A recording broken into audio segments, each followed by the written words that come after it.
So in the last session we discussed about the maximum safest speed on bank road, right? The expression of that maximum velocity on a bank road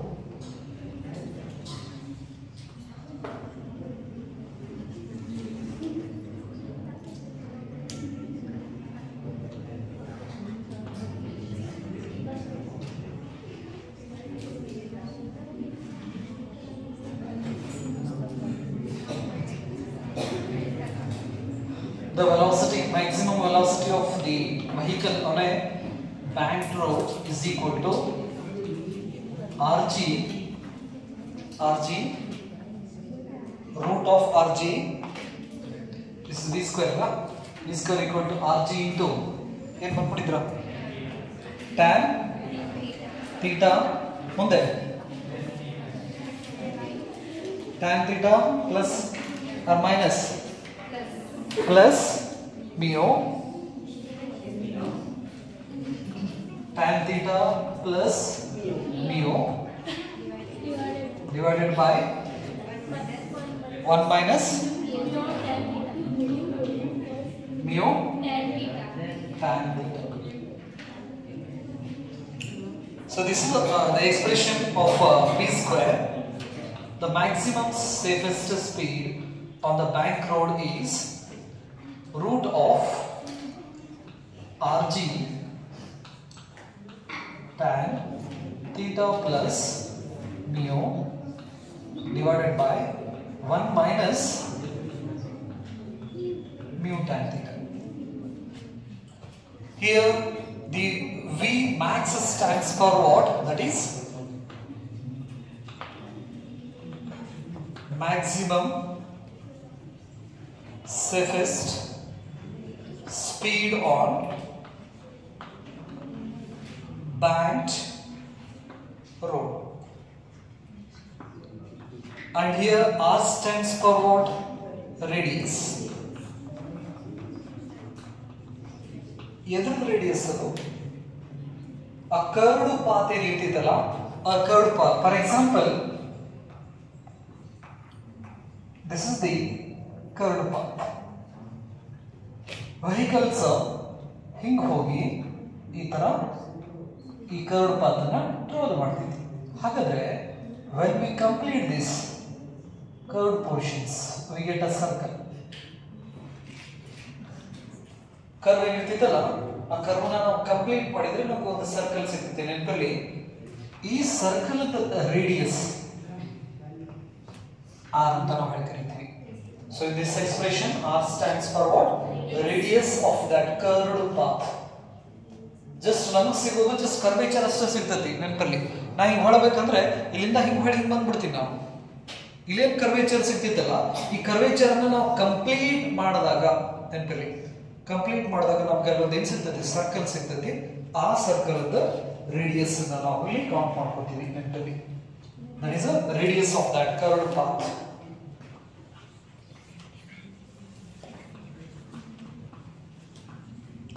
G stands for acceleration due to gravity.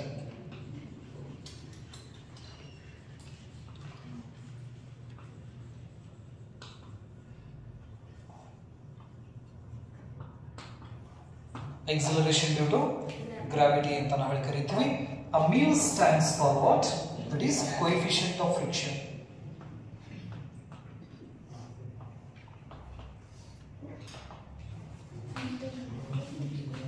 Coefficient of friction.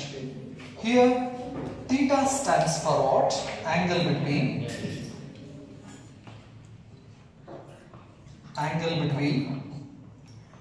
normal reaction and resultant of normal reaction and frictional force. ಇವಕ್ಕರ ಮಧ್ಯೆ ಇರತಕ್ಕಂಥ angle ನಾವೇನಂತ ಕರಿತೀವಿ? Theta ಅಂತ ಕರಿತೀವಿ. ಅದಕ್ಕೆ ಬರ್ತಿದ್ವಿ ಆ expressions ಕೆಳಗಡೆ ಇವನ್ನೆಲ್ಲ ಬರ್ದಿಲ್ಲ, ಬರೀಲಿಲ್ಲ ಅಂದ್ರೆ ಲೋಕಲ್ ವ್ಯಾಲ್ಯೂಸ್ ಅನ್ನೆಲ್ಲ ಬರೀರಿ. ಇದು this is on a bank road. Suppose if the coefficient of friction is 0. Baroda?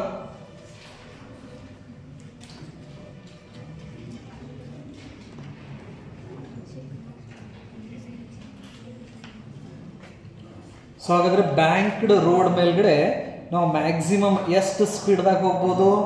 v is equal to root of rg tan theta plus mu divided by 1 minus mu tan theta. That is the maximum safest speed on bank road. ಹಾಗಾದ್ರೆ ಅದರ value ಎಷ್ಟು ಅನ್ನೋದು depend ಆಗೋದು radius ಮೇಲೆ depend ಆಗ್ತದೆ, because the value of g acceleration due to gravity is a constant and its value is 9.8 meter per second square. g value ಏನಿದೆ ಅಲ್ಲ, g value ಏನಿದೆ ಅದು ಕಾನ್ಸ್ಟೆಂಟ್, ಅದು ನೆನಪಲ್ಲಿ. mu that is the coefficient of friction between the tire and road. ಯಾಕಂದ್ರೆ vehicle ರೋಡಿಗೆ attach ಇರ್ತೈತಿ, ಹಾಗಾಗಿ mu ವ್ಯಾಲ್ಯೂ ಆ ಡಾಂಬರ್ ರೋಡ್ ಅಥವಾ ಕಾಂಕ್ರೀಟ್ ರೋಡ್ ಟೈರ್ ಮಧ್ಯೆ ಡಿಪೆಂಡ್ ಇರ್ತೈತಿ. ಎಕ್ಸಲರೇಷನ್ ಡ್ಯೂ ಟು ಗ್ರಾವಿಟಿ ಇದೆಯಲ್ಲ, ಇದ್ರ ವ್ಯಾಲ್ಯೂ ಫಿಕ್ಸ್ ಇದು 9.8 metre per second square. Acceleration due to gravity radius ಮೇಲೆ ಡಿಪೆಂಡ್ ಇರ್ತೈತಿ, ಹೌದಾ? ನೆಕ್ಸ್ಟ್ g ಮೇಲೆ ಡಿಪೆಂಡ್ ಇರ್ತೈತಿ, g is a constant. Next mu ಮೇಲೆ ಡಿಪೆಂಡ್ ಇರ್ತೈತಿ, ಥೀಟಾ ಮೇಲೆ ಡಿಪೆಂಡ್ ಆಗಿರ್ತೈತಿ, ಯಾವುದು? Maximum speed. ಹಾಗಾಗಿ ಕರ್ವ್ ಪಾಥದಲ್ಲಿ ಈ ಈಕ್ವೇಷನ್ಸ್ ನ ಯೂಸ್ ಮಾಡಿ ಕ್ಯಾಲ್ಕುಲೇಷನ್ಸ್ ನ ಮಾಡಿ ಬೋರ್ಡ್ ಹಾಕಿರ್ತಾರೆ. 30 ಕಿಲೋಮೀಟರ್ ಪರ್ ಅವರ್ ಕರ್ವಿಂಗ್ ಇರ್ತೈತಲ್ಲ, ಕರ್ವಿಂಗ್ ಒಳಗಡೆ ಜಾಸ್ತಿ ಏನ್ ಮಾಡಿರ್ತಾರ, ಈ ಈಕ್ವೇಷನ್ಸ್ ನ ಯೂಸ್ ಮಾಡಿ ಕ್ಯಾಲ್ಕುಲೇಟ್ ಮಾಡಿ ಇಷ್ಟು ಮ್ಯಾಕ್ಸಿಮಮ್ ಸ್ಪೀಡ್ ದಲ್ಲಿ ನೀವು ಹೋದ್ರೆ ಕರೆಕ್ಟ್ ಆಗಿ ಆರಾಮಾಗಿ ಹೊರಡ್ತೀರಿ ಅಂತ ಹಾಕಿರ್ತಾರ ಅವ್ರ ಮುಂಚೆ. ಅದನ್ನ ನೋಡಿ ನಾವು ಏನ್ ಮಾಡ್ತೀವಿ, ರೈಸ್ ಮಾಡ್ತೀವಿ. ರೈಟ್, ರೈಸ್ ಮಾಡಿದಪ್ಪ ಅಂದ್ರೆ ಆ ಮ್ಯಾಕ್ಸಿಮಮ್ ಸ್ಪೀಡ್ ಕಿಂತ ಜಾಸ್ತಿ ಹೋದ್ವು ಅಂದ್ರೆ ಆ ಕರ್ವ್ ನ ನಾವು ಟ್ರಾವೆಲ್ ಮಾಡಕ್ ಆಗೋಂಗಿಲ್ಲ, ಗಾಡಿ ಪಲ್ಟಿ ಹೊಡೆದ್ಬಿಡ್ತೈತಿ ನೆನಪಲ್ಲಿ. ಸೊ ಹಾಗಾಗಿ ಕರ್ವ್ದಲ್ಲಿ ಅವ್ರೇನ್ ಬೋರ್ಡ್ ಹಾಕಿರ್ತಾರಲ್ಲ ಆ ಸ್ಪೀಡ್ ಒಳಗಡೆ ಹೋಗೋದು ಬಹಳ ಚಲೋ. ಆದಷ್ಟು ಕಡಿಮೆ ಹಾಕಿರ್ತಾರೆ ಅವ್ರು ಕ್ಯಾಲ್ಕುಲೇಟ್ ಮಾಡಿದ್ಕಿನ್ನ. Right, fine. ಬರ್ತಾ ಇದೆಷ್ಟು?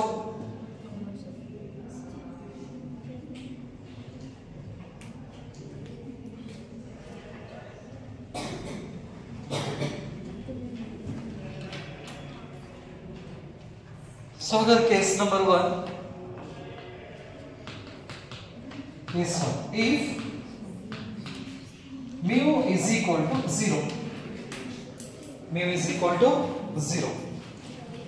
Mu is equal to 0 ಅಂತ ಹೇಳಿದ್ರೆ a bank road is a frictionless.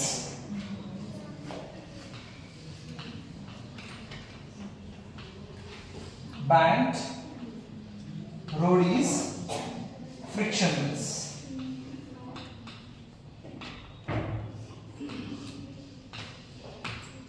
Bank road frictionless ಆಯ್ತಪ್ಪ ಅಂತ ಹೇಳಿದ್ರೆ mu ವ್ಯಾಲ್ಯೂ 0 ಹಾಕ್ರಿ. ಇದ್ರೊಳಗಡೆ mu ವ್ಯಾಲ್ಯೂ 0 ಹಾಕಿದ್ರೆ ಎಕ್ಸ್ಪ್ರೆಷನ್ ಏನಾಗ್ತಿತ್ತು ನೋಡ್ರಿ, ಇದು v max equal to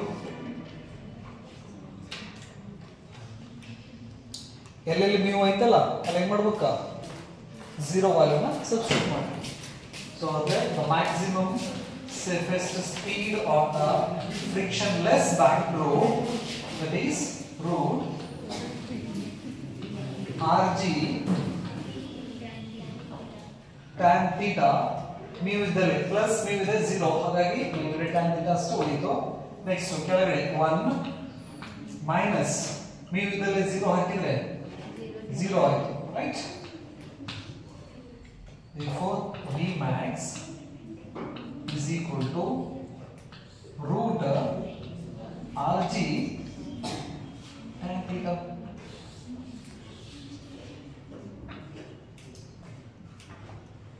root rg tan theta.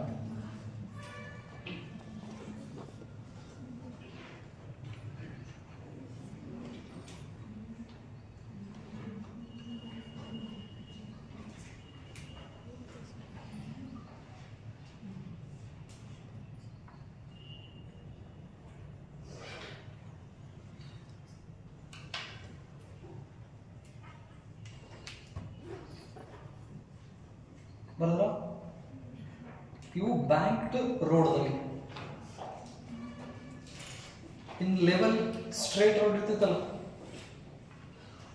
ಅದರೊಳಗಡೆ ಮ್ಯಾಕ್ಸಿಮಮ್ ಸ್ಪೀಡ್ ಎಷ್ಟು ಹೋಗ್ಬೋದು. ನೆಕ್ಸ್ಟ್ ಹಾಕೋರಿ case 2 expression for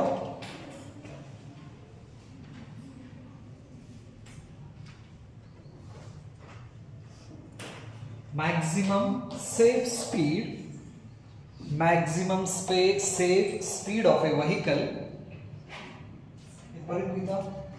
Next case 2 ಅಂತ ಹಾಕೋರಿ.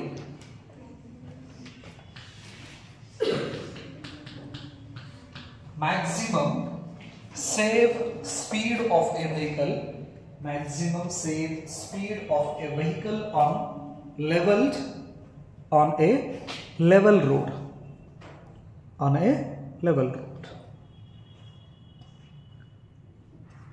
ಅಂದ್ರೆ ಇದು ಬ್ಯಾಂಕ್ ರೋಡ್ ಆಯ್ತು. ಸೊ ಹಾಗಾದ್ರೆ ಲೆವೆಲ್ ರೋಡ್ ಒಳಗಡೆ ವೆಹಿಕಲ್ ಎಷ್ಟು ಮ್ಯಾಕ್ಸಿಮಮ್ ಸ್ಪೀಡ್ ಒಳಗಡೆ ಹೋಗ್ಬೋದು. So here on level road the value of theta is equal to 0. Theta value ಏನಾಗಿರ್ತೈತಿ? 0 ಆಗಿರ್ತೈತಿ ನೆನಪಲ್ಲಿ. ಸೊ ಹಾಗಾದ್ರೆ ಥೀಟಾ ವ್ಯಾಲ್ಯೂ 0 ಆಯ್ತಂದ್ರೆ what happens to the tan theta value? Tan 0 value, tan 0 table sin cos tan table ಕೊಟ್ಟಿದಾರಲ್ಲ, sin 0 sin 30 sin 60 45 60 90. tan 0 value is 0, right?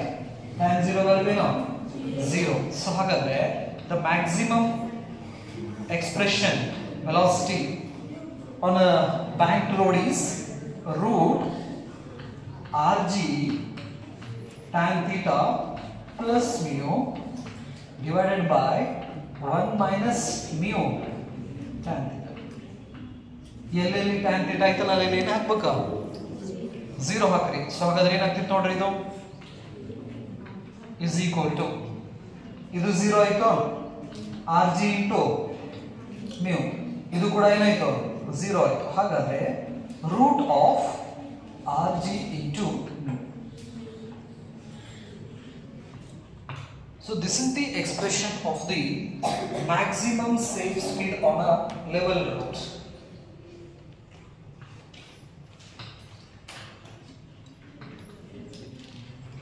Maximum safe speed on level road. ಹಾಗಾದ್ರೆ level road ಮೇಲ್ಗಡೆ maximum safe speed ಎಷ್ಟಿರ್ತೈತಿ ನೋಡ್ರಿ, ಅದರ ಮೇಲೆ depend ಆಗಿರ್ತೈತಿ.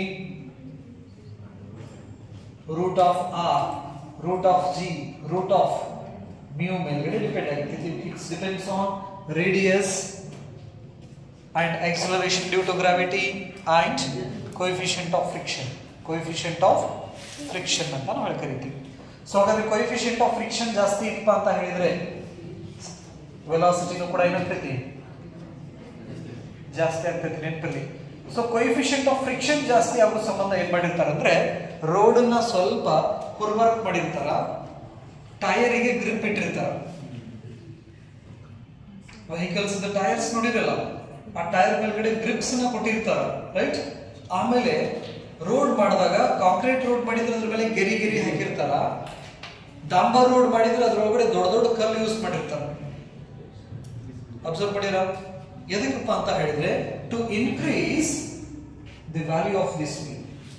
ಎದಕ್ಕಂದ್ರೆ ಆ curved path ಹಿಂಗ್ ಬಂದು ಗಾಡಿ ಹಿಂಗ್ ಹೊಳಬೇಕಪ್ಪ ಅಂತ ಹೇಳಿದ್ರೆ, ಹಿಂಗ್ ಹೊಳಬೇಕಂದ್ರೆ ಇದ್ರದ್ದು ರೇಡಿಯಸ್ ಅಂತ ಫಿಕ್ಸ್ ಇರ್ತೈತಿ. ಈ curved path radius fix, R ಏನು ಚೇಂಜ್ ಮಾಡಕ್ ಆಗೋದಿಲ್ಲ. Next, the value of g is a constant 9.8 meter per second. R ಮತ್ತು g ಕಾನ್ಸ್ಟೆಂಟ್ ಆಯ್ತಂದ್ರೆ mu they can change. ನೆನಪಲ್ಲಿ.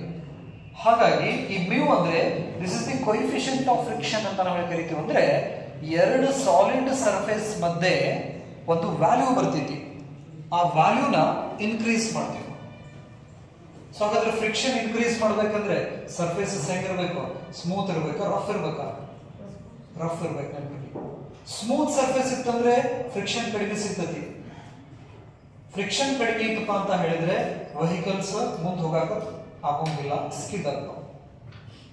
ಹಂಗಂದ್ರೆ ಬಾಳೆಹಣ್ಣು ಶಿಪ್ಪಿ ಮೇಲೆ ಕಾಲ್ ನಾವು ಇಟ್ಟಪ್ಪ ಅಂತ ಹೇಳಿದ್ರೆ ಈ ಸರ್ಫೇಸ್ ಏನಾಗ್ಬಿಡ್ತೈತೆ ಅದು ಸ್ಮೂತ್ ಮಾಡಿಬಿಡ್ತೈತೆ ಬಾಳೆಹಣ್ಣು ಪೋರ್ಷನ್. ಸರ್ಫೇಸ್ ಸ್ಮೂತ್ ಆಯ್ತಪ್ಪ ಅಂತ ಹೇಳಿದ್ರೆ ನಾವೇನಾಗ್ಬಿಡ್ತೀವಿ, ಜರಿತೀವಿ, ಮುಂದೆ ಹೋಗೋಂಗಿಲ್ಲ. ಕಾಲಿಟ್ಟ ಹಿಂಗೆ ದಾಟಕ್ ಆಗೋಂಗಿಲ್ಲ. ಇಟ್ಟ ತಕ್ಷಣ ಕಾಲ ಏನಾಗ್ಬಿಡ್ತೈತಿ, ಜರದ್ ಬಿಡ್ತೈತಿ. ಮ್ಯೂ ವ್ಯಾಲ್ಯೂ ಕಡಿಮೆ ಸಿಗ್ತೈತೆ ನಮಗೆ. ಸೊ ಹಾಗಾಗಿ ಈ ಮ್ಯೂ ವ್ಯಾಲ್ಯೂನ ನಾವೇನ್ ಮಾಡ್ತೀವಿ, ಜಾಸ್ತಿ ಮಾಡ್ಕೋತೀವಿ. ಸೊ ಹಾಗಾಗಿ ನಾವು ಟೈರ್ಸ್ ನ ಮಾಡಬೇಕಾದ್ರೆ ಗೆರಿ ಗೆರಿ ಗೆರಿ ಗೆರಿ ಡಿಸೈನ್ ಮಾಡಿರ್ತಾರೆ ನೋಡ್ರಿ, ಅದಕ್ಕೆ ಡಿಫ್ರೆಂಟ್ ಟೈಪ್ಸ್ ಆಫ್ ಡಿಸೈನ್. ಆ ಡಿಸೈನ್ ಎದಕ್ಕಪ್ಪ ಅಂದ್ರೆ to increase the value of this mu value increase ಆಯ್ತಂದ್ರೆ ಆಟೋಮೆಟಿಕ್ ವೆಲಾಸಿಟಿ ಇನ್ಕ್ರೀಸ್ ಆಗ್ತೈತಿ. ಚಲೋ ಗ್ರಿಪ್ ಇದಪ್ಪ ಅಂದ್ರೆ ಹೊಸ ಟೈರ್ ಇದ್ರೆ ಟೈರ್ ಹೊಸ ನಡೀತೈತಿ ಹೊಡಿ ಅಂತ ಹೇಳ್ತಾರಲ್ಲ, ಅಬ್ಸರ್ವ್ ಮಾಡಿರ್ಬೋದು ನೀವು ಡ್ರೈವರ್ ಮಾತು. ಈಗೇನು ಟೈರ್ ಮಸ್ತ್ ಟೈರ್ ಅದ, ಹೊಸ ಹಾಕೈತಿ, ಹೆಂಗ್ ಬೇಕಾದಂಗೆ. ಸೈಂಟಿಫಿಕ್ ಗೊತ್ತಿರಂಗಿಲ್ಲ ಅವ್ರಿಗೆ, ಬಟ್ ಏನಪ್ಪಾ ಅಂತ ಹೇಳಿದ್ರೆ ಪ್ರಾಕ್ಟಿಕಲ್ ನಾಲೆಜ್ ಇರ್ತೈತಿ. ಟೈರ್ ಸೌದಪ್ಪ ಅಂದ್ರೆ ಕರ್ವಿಂದ ಹುಷಾರಡಿಪ, ಟೈರ್ ಎಲ್ಲ ಸೌದಾವ್, ಜರಿತೈತಿ ಗಾಡಿ ಅಂತ ಹೇಳ್ತಿರ್ತಾರೆ, ರೈಟ್.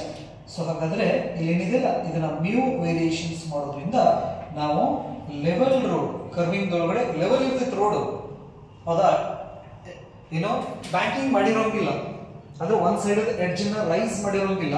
ರೋಡ್ ಹೇಗಿರ್ತೈತಿ ಅಂದ್ರೆ ಲೆವೆಲ್ ಆಗಿ ಹಿಂಗ್ ಬರ್ತಿರ್ತೈತೆ ರೋಡ್. ದೊಡ್ಡ ಕರ್ವಿಂಗ್ ಇದ್ವಪ್ಪ ಅಂತ ಹೇಳಿದ್ರೆ ಲಾಂಗ್ ಹಿಂಗ್ ಕರ್ವ ಹಿಂಗ್ ಬರ್ತಿರ್ತಾವ ನೋಡ್ರಿ, ಅಲ್ಲಿ ಬ್ಯಾಂಕಿಂಗ್ ಮಾಡೋ ಅವಶ್ಯಕತೆ ಇರೋಂಗಿಲ್ಲ. ಏನ್ ಮಾಡಿರ್ತಾರ, ಅಲ್ಲಿ ಲೆವೆಲ್ ಇಟ್ಟಿರ್ತಾರ ರೋಡ್ನ, ಅಬ್ಸರ್ವ್ ಮಾಡ್ರಿ ನೀವು. ಬಟ್ ಅಲ್ಲಿ ಮ್ಯೂ ವ್ಯಾಲ್ಯೂನ ಇನ್ಕ್ರೀಸ್ ಮಾಡ್ಕೊಂಡಿರ್ತಾರ ವೆಹಿಕಲ್ಸ್ ನೆನಪಲ್ಲಿ. ಹಾಗಾಗಿ ನಾವಲ್ಲಿ ಮ್ಯಾಕ್ಸಿಮಮ್ ಸ್ಪೀಡ್ ದಲ್ಲಿ ಹೋಗ್ಬಹುದು. ಫಾರ್ ಎಕ್ಸಾಂಪಲ್ ಈಗ ಜಿ ವ್ಯಾಲ್ಯೂ ಅನ್ಕರ ನಿಮ್ಗೆ ಗೊತ್ತೈತಿ ಎಷ್ಟು, 9.2. ರೇಡಿಯಸ್ ಕೊಡ್ತೀನಿ ನಾನು, ಎಷ್ಟಪ್ಪ ಅಂದ್ರೆ ರೇಡಿಯಸ್ 10 ಮೀಟರ್ ರೇಡಿಯಸ್. ಎಷ್ಟು, 10 ಮೀಟರ್. ಅಂದ್ರೆ ಇಲ್ಲಿಂದ ಹಿಂಗೆ ಹೊಳಬೇಕಂದ್ರೆ ಅದ್ರ ರೇಡಿಯಸ್ ಎಷ್ಟು ಬರ್ತೈತಿ, 10 ಮೀಟರ್ ರೇಡಿಯಸ್ ಬರ್ತೈತಿ. ಆರ್ ವ್ಯಾಲ್ಯೂ ಸಿಕ್ತು, ಜಿ ವ್ಯಾಲ್ಯೂ ಸಿಕ್ತು. Coefficient of friction between glass and wood ನಮಗೆ ಬಂದು 0.4. ಗ್ಲಾಸ್ ವುಡ್, ಈ ಟೈರ್ ಮತ್ತು ಡಾಂಬರ್ ರೋಡ್ ಜಾಸ್ತಿನ ಸಿಗ್ತೈತಿ ನಮಗೆ coefficient of friction. For example 2 ಅಂತ ಇಟ್ಕೋ, ಹೇಗೆ ಮ್ಯೂ ವ್ಯಾಲ್ಯೂ ಕ್ಯಾಲ್ಕುಲೇಟ್ ಮಾಡಿ, ಮ್ಯಾಕ್ಸಿಮಮ್ ಸ್ಪೀಡ್ ಎಷ್ಟಾಗ್ತೈತಿ. ಆರ್ ವ್ಯಾಲ್ಯೂ ಕೊಟ್ಟಿನಿ 10, G value 10, mu value 2. 10 into 10, 100 into 2, root of 200, 10 root 2, right? The value of root 2 is 1.4. ಹೌದಾ, 10 into 1.4, 140, that is 14. ಹೌದಾ, 14 ಎಷ್ಟು ಬಂತು?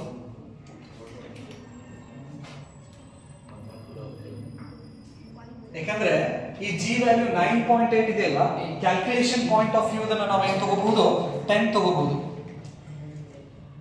ಈಸಿ ಆಗಿ ಸಂಬಂಧ ನೆನಪಲ್ಲಿ, ಕ್ಯಾಲ್ಕುಲೇಷನ್ಸ್ ಈಸಿ ಆಗಲಿ ಅನ್ನೋ ಸಂಬಂಧ ನಾವೇನ್ ಮಾಡ್ಬೋದು, 9.8 ಇದನ್ನ 10 ಮಾಡ್ಕೋಬಹುದು. ಹಾಗಾಗಿ ಈಗ ರೇಡಿಯಸ್ 10 ಇದೆ, ಜಿ ವ್ಯಾಲ್ಯೂ 10 ಇದೆ. 10 into 10 is 100. ಮ್ಯೂ ವ್ಯಾಲ್ಯೂ 2 ಕೊಟ್ಟಿವಿ ನಾವು. 100 into 2 is 200. ರೂಟ್ ಆಫ್ 200 ಅನ್ನ ಹೆಂಗ್ ಬರ್ಕೋತೀವಿ ನಾವು, 100 into 2. root of 100, 10 into root of 2. 10 root of 2. The value of root 2 is 1.4. ಹೌದಾ, ಹಾಗಾದ್ರೆ 1.4 into 10 is nothing but what? 14. So ಹಾಗಾದ್ರೆ the maximum speed is 14 meter per second. 14 meter per second. ಇದನ್ನ kilometre per hour convert ಮಾಡಿ.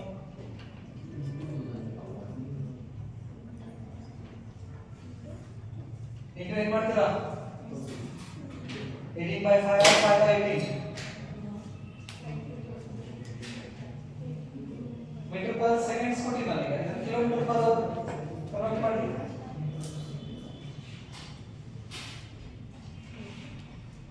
Kilometre per hour ಇದನ್ನ metre per second ಮಾಡಬೇಕಾದ್ರೆ 5/18 ಮಾಡ್ತೀರಾ, multiplying factor. ಹೌದಾ, ಈಗ ಮೀಟರ್ ಪರ್ ಸೆಕೆಂಡ್ ಇದೆ, kilometre per hour ಅಂದ್ರೆ 18 divided by 5 into 14. 18/5, 3.6. 3.6 into 14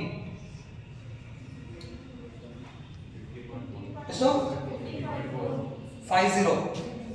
50.4 4 km/h. That is the maximum speed.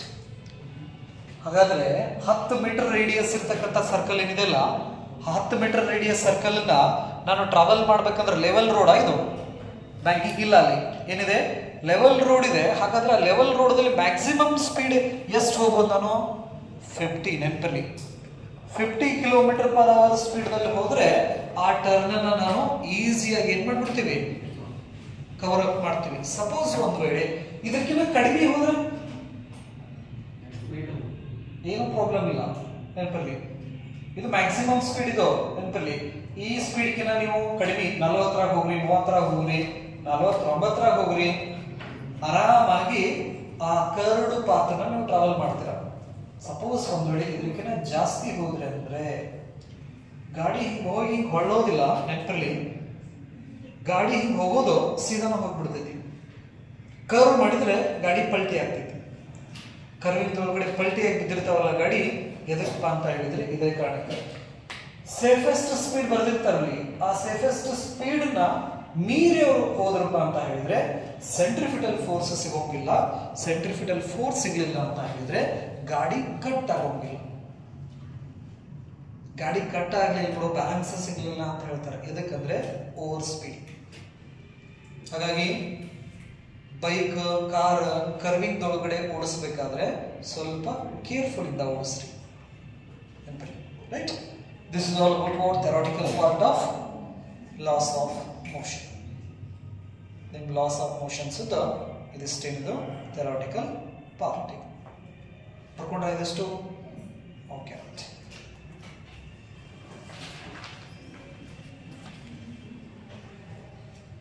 Next note ಅಂತ ಹಾಕೋರಿ, solving problems in mechanics. Solving problems in mechanics.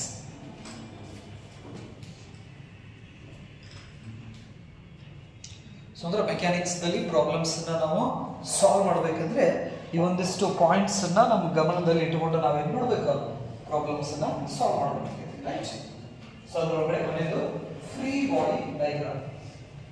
Free body diagram, free body diagram ಅಥವಾ force diagram. Free body diagram or free body diagram or force diagram. Free body diagram or force diagram.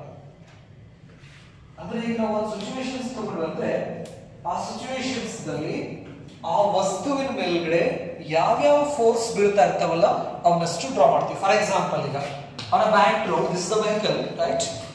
On this vehicle, the one force is acting vertically downward, that is a gravitational force mg. ಹೌದಾ? ಒಂದು force. Next, at the point of contact we have a normal reaction. This is another one. Next, the one force acting in this direction, this is called frictional force. ಈ ತರ object ಮೇಲ್ಗಡೆ ಎಷ್ಟೆಷ್ಟು force ಬೀಳ್ತಿರ್ತಾವಲ್ಲ ಎಲ್ಲ force ಏನ್ ಮಾಡ್ಬೇಕು, ನಾವು directions mention ಮಾಡ್ಬೇಕು. ಅದಕ್ಕೆ ನಾವು ಫೋರ್ಸ್ ಡಯಾಗ್ರಾಮ್ ಅಂತ ಕರಿತೀವಿ, ಅಥವಾ ಅದನ್ನು ನಾವು ಫ್ರೀ ಬಾಡಿ ಡಯಾಗ್ರಾಮ್ ಅಂತ ಕರಿತೀವಿ. ಯಾಕೆಂದ್ರೆ ಕೆಳಗಡೆ it is the diagram which shows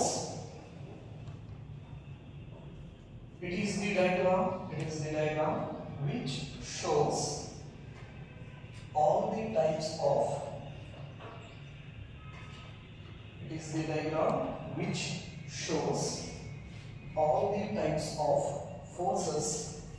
all the types of forces acting on a given body. It is the diagram which shows all the types of force acting on a given body. ಇದಕ್ಕೆ ನಾವು force diagram ಅಥವಾ free body diagram ಅಂತ ಕರೀತೀವಿ. ನೆನಪಲ್ಲಿ mechanics ಒಳಗಡೆ ಯಾವಾಗಲೂ first problem ಅಂತಂದ್ರೆ ಆ ಪ್ರಾಬ್ಲಮ್ಸ್ ಏನ್ ಮಾಡಬೇಕು, ಡಯಾಗ್ರಾಮೆಟಿಕ್ ರಿಪ್ರೆಸೆಂಟೇಷನ್ ಮಾಡಿ ಅದರ ಮೇಲೆ ಯಾವ್ಯಾವ ಫೋರ್ಸ್ ಬೀಳ್ತಾ ಇದಾವೆ ಅಂತ ಹಾಕೋಬೇಕು. Right? Next, steps to be followed. Steps to be followed. Steps to be followed to solve problems in mechanics. Steps to be followed to solve problems. Steps to be followed to solve problems in mechanics.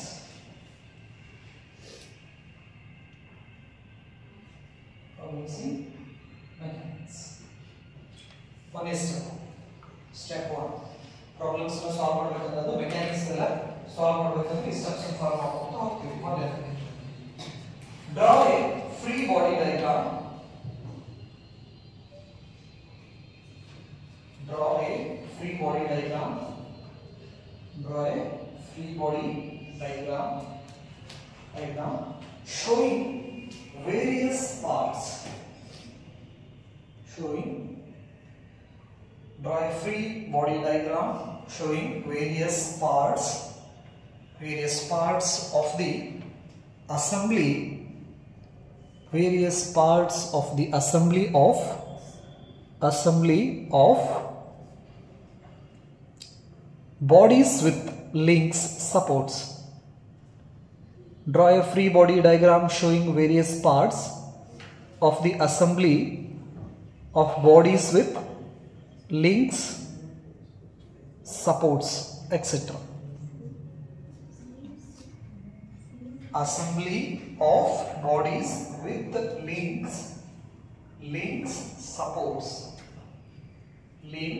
supports, etc. Free body diagram na ತೆಗೆಯಬೇಕು. ಅದರೊಳಗಡೆ various parts ಏನಿದಾವಲ್ಲ ಅವನ್ನೆಲ್ಲ ಏನು ಮಾಡಬೇಕು, mention ಮಾಡಬೇಕು. Right, ಎರಡನೇ choose any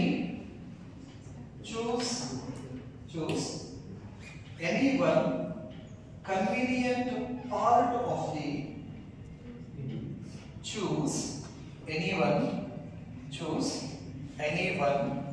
convenient part of the assembly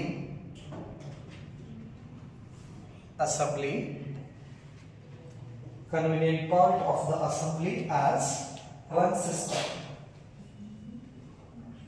Choose any one convenient part of the assembly as one system.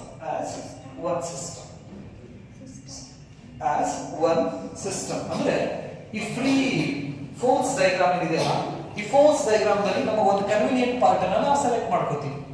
Right, ಹಾಗಾದ್ರೆ ಈ point ಮೇಲ್ಗಡೆ ಒಂದು ಡೌನ್ವರ್ಡ್ ಇದೆ, ಒಂದು ಈ ಕಡೆ ಡೈರೆಕ್ಷನ್ಸ್ ಇದೆ, ಒಂದು ಫ್ರಿಕ್ಷನಲ್ ಫೋರ್ಸ್. ಈ ತರ ನಾವು ಏನು ಮಾಡ್ತೀವಿ, ಒಂದು ಕನ್ವೀನಿಯಂಟ್ ಪಾರ್ಟ್ ಅನ್ನ ಸೆಲೆಕ್ಟ್ ಮಾಡ್ಕೋತೀವಿ ಆ ಸಿಸ್ಟಮ್ ಒಳಗಡೆ. Right, next step,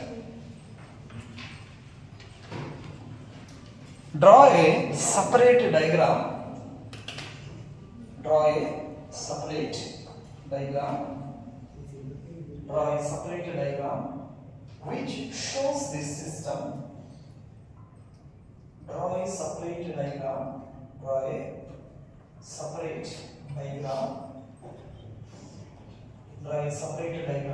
which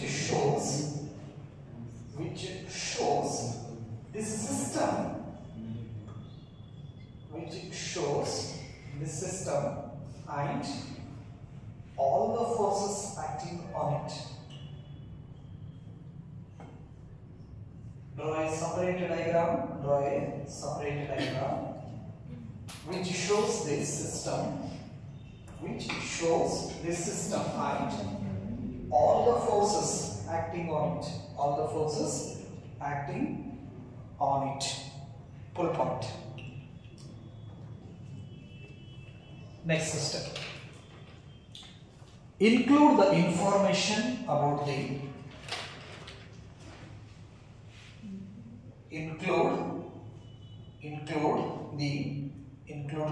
information about the forces. Include the information about the forces.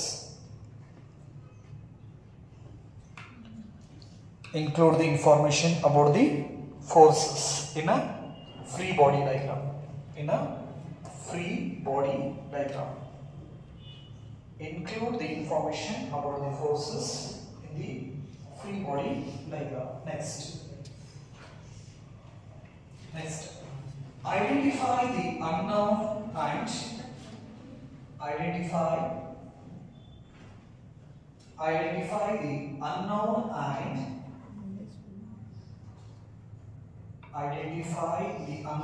and determine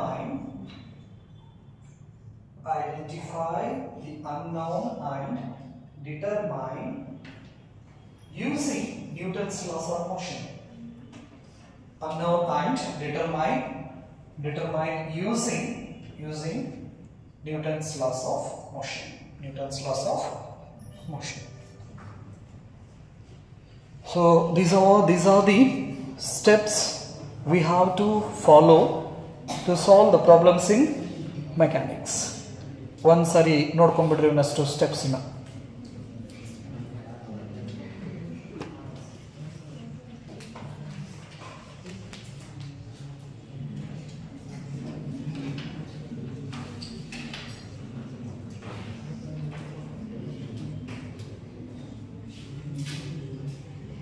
ನೋಡಿದ್ರಾ? ಸರಿ, ಬರ್ಕೊಳ್ಳಿ problem.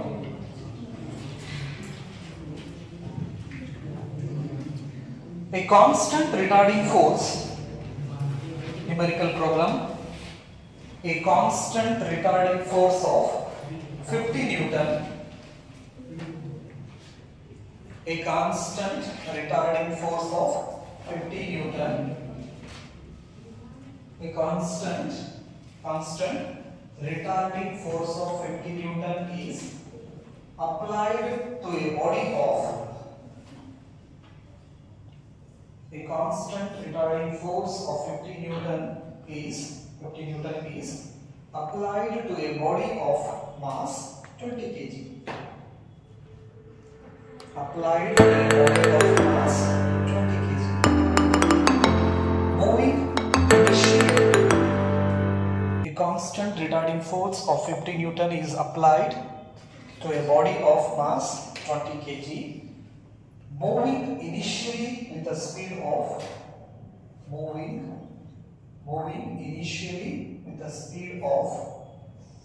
15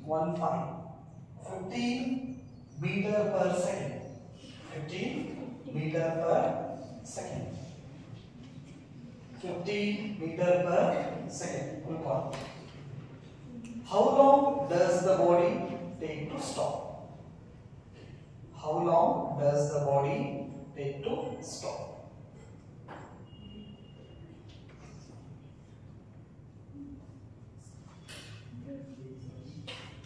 How long does the body take to stop?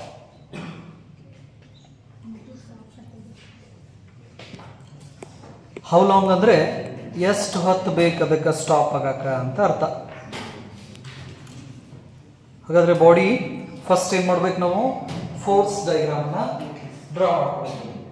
Problems ಅನ್ನು ಸಾಲ್ವ್ ಮಾಡಬೇಕಂದ್ರೆ ಯಾವ ಡಯಾಗ್ರಾಮ್? ಫೋರ್ಸ್ ಡಯಾಗ್ರಾಮ್ ಆರ್ ಅ free body diagram ಅಂತ ನಾವು ಕರಿತೀವಿ. ಏನೇನಿದೆ ಇಲ್ಲಿ? ಆಬ್ಜೆಕ್ಟ್ ದ ಮಾಸ್ ಎಷ್ಟಿದೆ? 20 kg ನಾ? ಓಕೆ.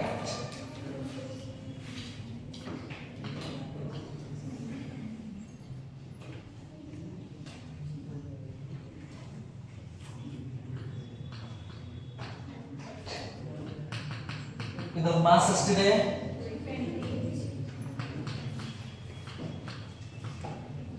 20 kg. ರೈಟ್.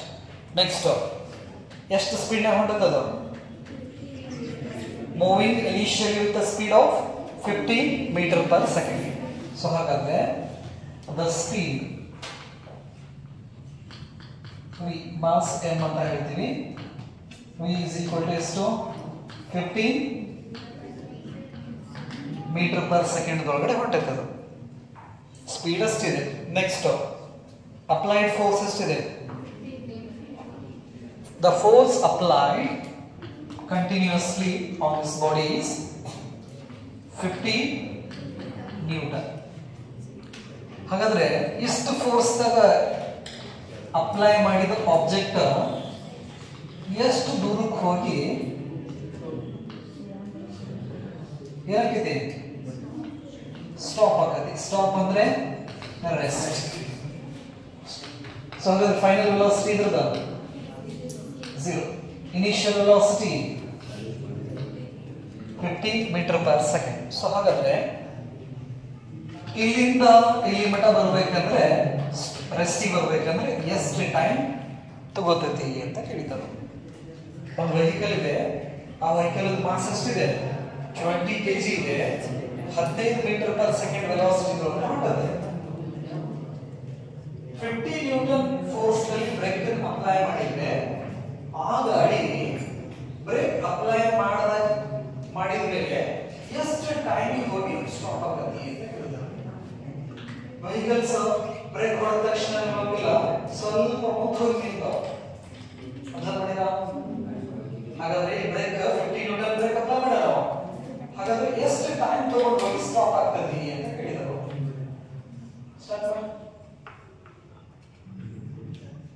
ಏನೇನು ಕೊಟ್ಟಿದ್ದಾರೆ? ಇನಿಷಿಯಲ್ ಸ್ಪೀಡ್ ಕೊಟ್ಟಿದ್ದಾರೆ, ಫೈನಲ್ ಸ್ಪೀಡ್ ಕೊಟ್ಟಿದ್ದಾರೆ, ಫೋರ್ಸ್ ಕೊಟ್ಟಿದ್ದಾರೆ, ಮಾಸ್ ಕೊಟ್ಟಿದ್ದಾರೆ. ಹೌದಾ? Right. They ask to find time. Time ಕೇಳಿದ್ದಾರೆ ನಮಗೆ. We have equations of motions. Equations of motions ಗೊತ್ತಿದಾವೆ ನಮಗೆ. Speed is equal to distance divided by time. Velocity is equal to displacement divided by time. Acceleration is equal to change in velocity with respect to time. ಹೌದಾ? F is equal to ma, P is equal to mv, V is equal to u plus at, S equal to ut plus half at square, V square equal to u square plus 2as. ಇವೆಲ್ಲ ಏನಿವು?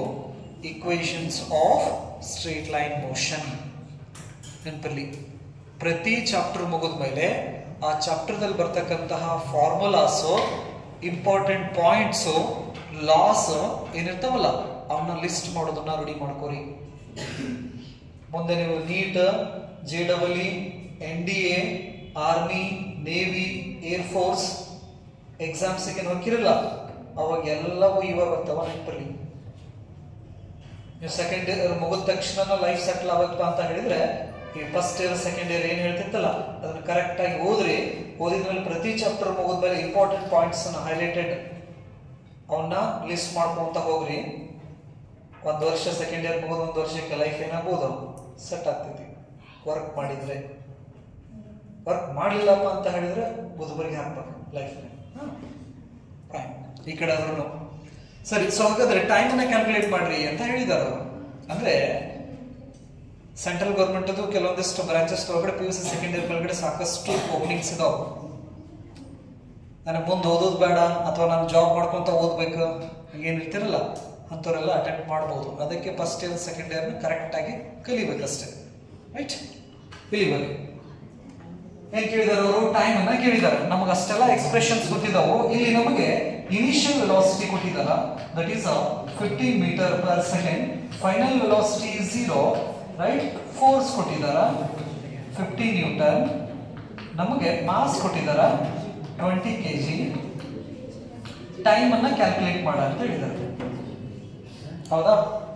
ಈಗ equations ಅಷ್ಟು ನಾವು list ಮಾಡಿದ್ವಿ ಅಂದ್ರೆ ನಮಗೆ initial velocity v is equal to u plus at. ಇದರೊಳಗಡೆ ನನಗೆ v ಗೊತ್ತೈತಿ, u ಗೊತ್ತೈತಿ, a ಗೊತ್ತಿಲ್ಲ, t ಗೊತ್ತಿಲ್ಲ. t ಕ್ಯಾಲ್ಕುಲೇಷನ್ ನಾವು ಮಾಡಬೇಕು. ಹಾಗಾದ್ರೆ a ಕ್ಯಾಲ್ಕುಲೇಟ್ ಮಾಡಬೇಕಂದ್ರೆ Newton's formula F is equal to m into a formula use ಮಾಡ್ಬೋದಲ್ಲ. ನ್ಯೂಮೆರಿಕಲ್ ಪ್ರಾಬ್ಲಮ್ಸ್ ನೀವು ಸಾಲ್ವ್ ಮಾಡಬೇಕಂದ್ರೆ ನಿಮ್ಮ ಕಡೆ ಫಾರ್ಮುಲಾಸ್ ಲಿಸ್ಟ್ ರೆಡಿ ಇರಬೇಕಾ? ನೆನಪಿಡಿ, ಇದು ಸಿಚುವೇಶನ್. ನನ್ನ ಕಡೆ ಇರ್ತಕ್ಕಂಥ ಫಾರ್ಮುಲಾಸ್ ಒಳಗಡೆ ಯಾವ ಫಾರ್ಮುಲಾ ಅಪ್ಲಿಕೇಬಲ್ ಆಗ್ತೈತಿ, ಒಂದೊಂದು ಫಾರ್ಮುಲಾ ನಾನು ಚೆಕ್ ಮಾಡ್ಕೊಂತ ಹೋಗ್ತೀನಿ. ನಮಗೆ ಬೇಕಾಗಿದ್ದ ಪ್ಯಾರಾಮೀಟರ್ಸ್ ಯಾವ ಫಾರ್ಮುಲಾದಾಗ ಇರ್ತೈತಲ್ಲ ಆ ಫಾರ್ಮುಲಾಸನ್ನು ನಾವು ಏನು ಮಾಡ್ತೀವಿ, ಪಿಕ್ ಮಾಡ್ಕೋತೀವಿ. ನೆನಪಲ್ಲಿ ಪ್ರಾಬ್ಲಮ್ ಸಾಲ್ವ್ ಮಾಡಬೇಕಾದ್ರೆ. ಹಾಗಾಗಿ ಸ್ಟಾರ್ಟಿಂಗ್ ಚಾಪ್ಟರ್ಸ್ ಮುಗಿದ್ಮೇಲೆ ಏನು ಮಾಡ್ರಿ, ಫಾರ್ಮುಲಾಸನ್ನು ರೆಡಿ ಮಾಡ್ಕೊರಿ. ಪ್ರಾಬ್ಲಮ್ ಸಾಲ್ವ್ ಮಾಡಬೇಕಾದ್ರೆ ಆ ಫಾರ್ಮುಲಾನ ಮುಂದಿಟ್ಕೊಂಡು ಪ್ರಾಬ್ಲಮನ್ನು ಓದ್ರಿ. ಓದಿ ಗಿವನ್ ಬರ್ಕೋರಿ. ಗಿವನ್ ಬರ್ಕೊಂಡ್ಮೇಲೆ ಏನನ್ನ ಕ್ಯಾಲ್ಕುಲೇಟ್ ಮಾಡಕ್ ಹೇಳ್ಯಾರ ಅಂತ ಹೇಳಿ ಕ್ವಶನ್ ಮಾರ್ಕ್ ಹಾಕೋರಿ. ಈ ಪ್ಯಾರಾಮೀಟರು ಫಾರ್ಮುಲಾದಲ್ಲಿ ಯಾವ್ಯಾವ ಇಕ್ವೇಶನ್ಸ್ ಒಳಗಡೆ ಐತಿ ಅನ್ನೋದನ್ನ ಸಪರೇಟ್ ಮಾಡ್ಕೊಳ್ಳಿ. ಸಪರೇಟ್ ಮಾಡಿಕೊಂಡು ಕ್ಯಾಲ್ಕುಲೇಷನ್ ಮಾಡಕ್ಕೆ ಸ್ಟಾರ್ಟ್ ಮಾಡಿ. ಸ್ಟಾರ್ಟಿಂಗ್ ಯಾವಾಗಲೂ ಸ್ಲೋ ಆಗ್ತೈತಿ ನ್ಯೂಮರಿಕಲ್ ಪ್ರಾಬ್ಲಮ್ಸ್ ಅನ್ನ ಸಾಲ್ವ್ ಮಾಡೋದು, but practice makes me perfect. Practice makes me perfect. Right? Right. चलो मैं ड्रैगन नಮಗೆ acceleration ಬೇಕು. They have given a force 50. Mass ಕೊಟ್ಟಿದ್ದಾರೆ ಎಷ್ಟು? 20. So ಹಾಗಾದ್ರೆ A is equal to 50 divided by 20. A is equal to 2.5 meter per second square. So ಹಾಗಾದ್ರೆ ಇದು retarding force ಆಗಿರೋದ್ರಿಂದ, retarding force ಅಂದ್ರೆ ಇಟ್ ಡಿಕ್ರೀಸಸ್ ವೆಲಾಸಿಟಿ. ಬ್ರೇಕ್ ಹೊಡೆದ್ರೆ vehicles velocity ಏನಾಗ್ತೈತಿ? Decrease ಆಗ್ತೈತಿ. ಹಾಗಾಗಿ ಇದನ್ನ -f ತಗೋತೀವಿ, ಅಂದ್ರೆ ರಿಟಾರ್ಡಿಂಗ್ ಫೋರ್ಸ್. ಹಾಗಾಗಿ the sign is minus. The negative stands for what? Negative acceleration. When we apply the brake to the vehicle, what happens? The velocity decreases with respect to time. Brake ಹೊಡೆದ ತಕ್ಷಣವೇ ಆ vehicles velocity ಏನಾಗ್ತಾ ಹೋಗ್ತೈತಿ? Decrease ಆಗ್ತಾ ಹೋಗಿ stop ಆಗ್ತೈತಿ. ಆ decrease ನ indicate ಮಾಡೋದೇ ನೆಗೆಟಿವ್ ಸೈನ್. ಹಾಗಾಗಿ ಇದನ್ನ ನಾವು ನೆಗೆಟಿವ್ ಎಕ್ಸಿಲರೇಷನ್ ಅಂತ ಕರಿತೀವಿ, ರಿಟಾರ್ಡೇಷನ್ ಅಂತ ಕರಿತೀವಿ. ಈ ರಿಟಾರ್ಡೇಷನ್ಸ್ ಗೆ ಅಪ್ಲೈ ಮಾಡಿದ ಫೋರ್ಸ್ ರಿಟಾರ್ಡಿಂಗ್ ಫೋರ್ಸ್ ಅಂತ ಕರಿತೀವಿ ನಾವು. Retarding force. ಸರಿ, ಈಗ ಎಷ್ಟಾಯ್ತು? ಎ ವ್ಯಾಲ್ಯೂ -2.5 ನೆನಪಲ್ಲಿ, ಬಿಕಾಸ್ ಇಟ್ಸ್ ಅ ರಿಟಾರ್ಡೇಷನ್ಸ್. ಈಗ ಇವಷ್ಟು ವ್ಯಾಲ್ಯೂಸ್ ನ v is equal to u plus ab ಈ ಫಾರ್ಮುಲಾದಲ್ಲಿ ಹಾಕಿ v is equal to u plus ab. Final velocity is 0. Initial velocity is 15 plus a value is -2.5. t value ಗೊತ್ತಾಯ್ತಾ? ಗೊತ್ತಿಲ್ಲ. ಹಾಗಾಯ್ತು. ಈ ಕಡೆದು ಅಂದ್ರೆ 15 -2.5 t 0. ಇದು ಈ ಕಡೆ ಬಂದ್ರೆ ಪ್ಲಸ್ ಆಗ್ತೈತಾ? 2.5 t is equal to 15. ಹಾಗಾದ್ರೆ t is equal to 15 divided by 2.5 ಎಷ್ಟಾಗೈತಿ? ಎಷ್ಟು? 6. ಏನದು? ಸೆಕೆಂಡ್. ಹಾಗಾದ್ರೆ ಅವ 50 ನ್ಯೂಟನ್ ರಿಟಾರ್ಡಿಂಗ್ ಫೋರ್ಸ್ ಹಾಕಿದ್ರೆ ಬ್ರೇಕಿಂಗ್ ಹತ್ತಿದ 6 ಸೆಕೆಂಡಿಗೆ ಹೋಗಿ ಏನಾಗ್ತೈತಿ? ಗಾಡಿ ನಿಲ್ಲುತ್ತದೆ ನೆನಪಲ್ಲಿ. ಹಾಗಾಗಿ ಡ್ರೈವಿಂಗ್ ಮಾಡಬೇಕಾದ್ರೆ ಮುಂದೆ ಏನಾದರೂ ಆಬ್ಸ್ಟ್ಯಾಕಲ್ಸ್ ಮುಂದೆ ಬಂದು ಅಂದ್ರೆ ಅದ್ರ ಸಮೀಪ ಹೋಗಿ ಬ್ರೇಕ್ ಹೊಡೆಯೋದಲ್ಲ, ಅದು ನಮ್ಗೆ ಕಾಣಿಸುತ್ತಲ್ಲ, ಅವಾಗಿಂದ ಏನ್ ಮಾಡ್ಬೇಕು? ಬ್ರೇಕಿಂಗ್ ಅನ್ನ ಸ್ಟಾರ್ಟ್ ಮಾಡ್ಬೇಕು. ನಾವೇನಾದ್ರೂ ಅದ್ರ ಸಮೀಪ ಹೋಗಿ ಬ್ರೇಕ್ ಹೊಡೆದಪ್ಪ ಅಂತ ಹೇಳಿದ್ರೆ ವೆಹಿಕಲ್ ಏನಾಗ್ತೈತಿ? ಸ್ವಲ್ಪ ಮುಂದೆ ಹೋಗಿ ನಿಲ್ತೈತಿ. ಬ್ರೇಕ್ ಹೊಡೆದಿದ್ದ 50 ನ್ಯೂಟನ್ ಫೋರ್ಸ್ ಬ್ರೇಕ್ ಹಾಕೇನವ ಅಷ್ಟು ಫೋರ್ಸ್ಲೆ ಆದ್ರೂ ಕೂಡ 6 ಸೆಕೆಂಡ್ ಆದ ಮೇಲೆ ವೆಹಿಕಲ್ ಏನಾಗ್ತಾ ಇದೆ? ಸ್ಟಾಪ್ ಆಗ್ತಾ ಇದೆ. 6 ಸೆಕೆಂಡ್ ಅಂದ್ರೆ ಏನಾದ್ರೂ ಆಗ್ಬೋದು, ಹೌದಿಲ್ಲ? ಎಷ್ಟ ಕಂಡೀಷನ್ಸ್ ಇದಾವ ಗಾಡಿ ಅಂತ ಹೇಳಿದ್ರು ಕೂಡ ಏನೋ ಸ್ವಲ್ಪ ಆದ್ರೂ ಸ್ವಲ್ಪ ಏನಾಗ್ತಿತ್ತು, ಟೈಮ್ ತಗೋತೈತೆ, ಅದಕ್ಕೆ ನಿಲ್ಲಾಕಿರೋದು. ಕ್ಲಿಯರ್ ಆಯ್ತು? ಈ ತರ ನ್ಯೂಮೆರಿಕಲ್ ಪ್ರಾಬ್ಲಮ್ಸ್ ನಿಮ್ಮ NCERT ಎಕ್ಸರ್ಸೈಸ್ ಅಲ್ಲಿ ಇದಾವೆ. ಅವನ್ನ ಏನ್ ಮಾಡ್ಬೇಕು? ಫ್ರೀ ಮಾಡ್ಕೊಂಡ ಟೈಮನ್ನ ಟ್ರೈ ಮಾಡ್ಬೇಕು. Okay, thank you.